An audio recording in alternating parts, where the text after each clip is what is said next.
पीछे जो ये येलो शर्ट में लड़कियां खड़ी हैं, देहदान का एक काउंटर है। तो मैं एक बात, ये मेरा को लगता है कि मन का भाव भी है, संदेश भी है और हमारा धर्म भी है। तो हमारे धर्म में गीता क्या कहती है कि नैनम छिंदंती शस्त्राणी नैनम दहती पावका ना चैनम कलेद्यं तपो ना शोष्यति मारुता।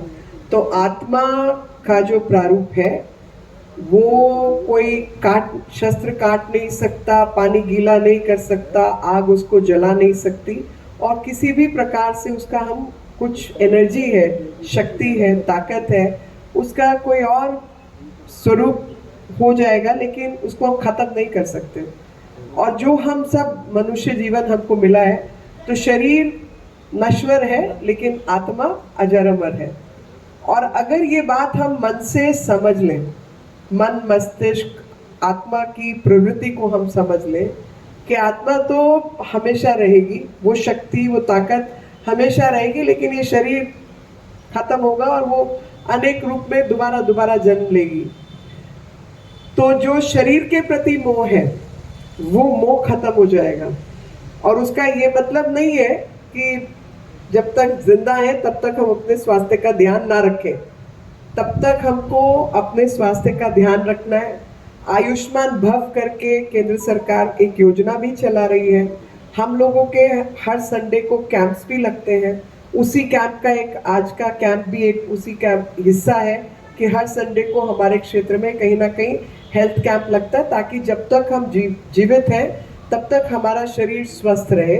किसी को चश्मा, व्हील चेयर, लाठी कुछ ज़रूरत है तो हम समाज के रूप से वो सब चीज़ों की ज़रूरत पूरी करते हैं। चश्मे बनवाने का काम, आंखों का ऑपरेशन कराने का काम, ये सब भी करते हैं।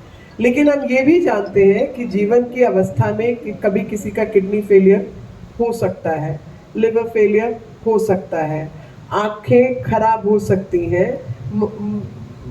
मोतियाबिंद गलत वाला हो सकता है कि आंखों की रोशनी चली जाए। तो ऐसी सब चीज़ों को जब हम समझने लगे तो हमें ये भी पता चलता है कि लोगों को अंग की आवश्यकता होती है।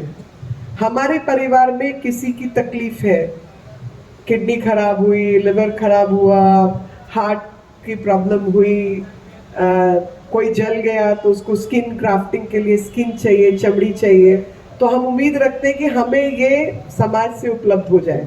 लेकिन जब हमारे परिवार से कोई जाता है या हम खुद ही जाते हैं, तब हम अंगदान नहीं करते। ये दो तरफा रास्ता है जी।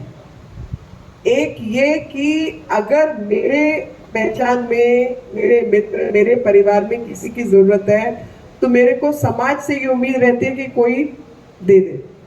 लेकिन जब मैं जाने वाली हूँ तो मैं अपना अंग किसी को नहीं देना चाहती। अरे पैसा, लता, कपड़ा कुछ भी तो नहीं लेके जाना, और ये शरीर के अंग भी नहीं लेके जाने, वो आत्मा नहीं जाना है। तो आत्मा को अगर परमात्मा में मिलाना है और लीन करना है तो यज्ञ को जीना आना चाहिए। और ये जो यज्ञ है, जो हमारा अंतिम यज्ञ होता है, अंतिम यज्ञ के माध्यम से भी हमारा शरीर नश्वर है, यही सामने आता है। और अगर वो शरीर नश्वर है, नश्वर होने से पहले किसी 2, 4, 5, 10 लोगों के काम आ जाए, इससे बड़ा कोई और यज्ञ हो सकता है क्या? सोच के बताइए। जब हम ऊपर जाएंगे तो हमारी आत्मा से ईश्वर पूछेगा कि भाई तू अपनी किडनी किसको दे के आया, बल्कि आशीर्वाद ही देगा कि यार जाते जाते बंदा अपनी किडनी भी दे आया, अपना लिवर भी दे दिया, जाना तो था ही। और वो फाइनल यज्ञ में भस्म भी होना था, तो जब भस्म ही होना है तो किसी के काम आ जाए, उसी मिट्टी में मिलना है, तो 2, 4, 5, 20, 25 साल किसी और के साथ काम कर ले, वो उसका हिस्सा बन जाए। तो मेरा एक, इस मामले में मेरा एक सबसे आग्रह रहने वाला है कि जो अंगदान है वो अंगदान तो अवश्य करना चाहिए। मेरे जैसे व्यक्ति ने अपना पूरा शरीर दान किया हुआ है, पर आज फिर मैंने साइन किया है कि अगर चमड़ी, मांस, हड्डी, बाल, जिसको जो चाहिए वो ले जाए, क्योंकि मेरे को ये पता है कि मैंने साथ कुछ भी नहीं लेके जाना, ये शरीर भी साथ नहीं लेके जाना। तो अगर मेडिकल कॉलेज में बच्चों को जहां उन्होंने डॉक्टर बनना है, इलाज करना है, उनको डेड बॉडीज की जरूरत होती है। तो जब आत्मा ने उस शरीर को नकार दिया, उसको डिस्कार्ड कर दिया, तो मैंने उसके प्रति मोह किस बात का रखा हुआ है। तो मैं आज इसके माध्यम से आप सबको यही कहना चाहती हूँ कि अंगदान का, देहदान का सब लोग हिस्सा बने, क्योंकि आज भी हम ऋषि दधीची को याद करते हैं, जिन्होंने देवों की रक्षा के लिए अपनी हड्डियों का दान दिया था, क्योंकि उनका शरीर इतना मजबूत था कि वज्र का भी वो वज्र बनाने का काम, मतलब कोई भी चीज का उस पर असर नहीं होता था, तो उन्होंने अपनी हड्डियां दान दी थी ताकि समाज की रक्षा हो सके। तो ये जो हमारी सभ्यता, संस्कृति, आचार विचार है, उसमें हम अंतर ना करें और ये मान के चले कि जो हमारे कर्म है उनको सुधारें और उसको सही रखेंगे तो ईश्वर अपने आप हमारे जीवन के यज्ञ से प्रभावित होकर हमें दूसरा जन्म देगा। मैं तो भगवान से प्रार्थना यही करती हूँ कि अभी बहुत सारे काम बाकी हैं, तो मैं तो पूरी तरीके से ईश्वर में लीन नहीं होना चाहती। मैं कहती हूँ बार बार जन्म दे, बार बार काम करने का मौका दे और हर समय पर मैं अपना काम अच्छे से कर पाऊँ। इसी उम्मीद के साथ आप सबसे आग्रह रहेगा कि देहदान के प्रति, अंगदान के प्रति हमारे समाज में जागरूकता बढ़े।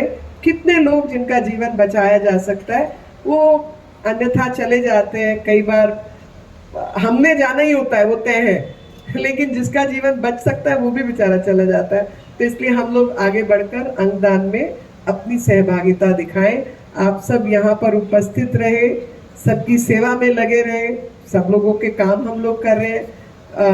प्रधानमंत्री जी की लंबी आयु की हम प्रार्थना करें, क्योंकि ये सेवा पखवाड़ा चल रहा है, पार्टी के माध्यम से हर रोज हमारा कोई ना कोई कार्यक्रम है और कुछ ना कुछ चल रहा है।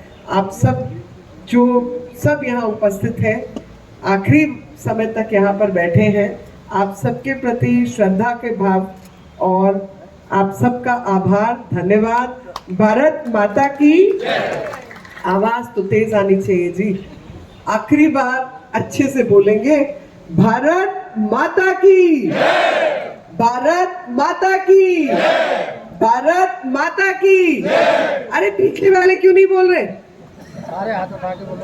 हाँ, सबका खाना आ गया है, पर आवाज तो अच्छे से उठाओ। भारत माता की जय हिंद, जय भारत।